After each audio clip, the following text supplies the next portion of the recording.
I was just looking over my book, Treasure of the Diary. Let me ask you a question. What would you do if you found an old Civil War diary? Well, 3 Nashville college students do just that. And their discovery sends them to the western North Carolina area in search of a fortune. But before I tell you that part of the story, let me tell you about the diary itself. The old journal, the diary, was written by a Confederate soldier who's a prisoner of war on Ship Island, about 12 miles off of the coast of Mississippi.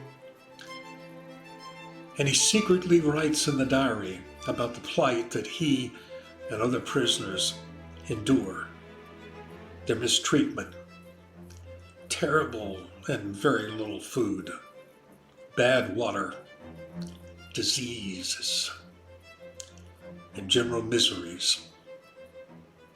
But there were a few fleeting moments of happiness in that otherwise hopeless place.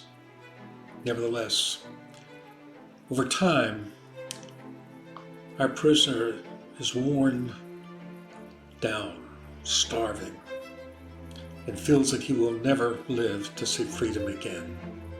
And at that point, he writes his secret in the diary, a secret that he had promised to take to the grave.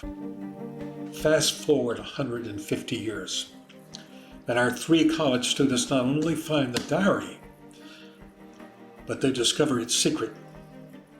And they travel to Asheville, North Carolina, in search of half a ton of stolen Civil War gold.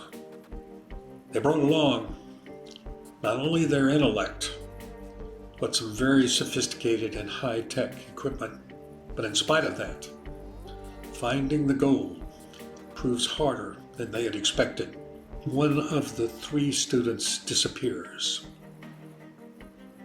They get little help from the local police.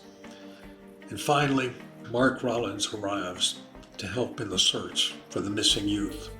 And he's joined by 2 tough-looking characters that have been dispatched there by the missing boy's uncle, now a real estate tycoon in Miami, but he's a former mafia boss from the Czech Republic.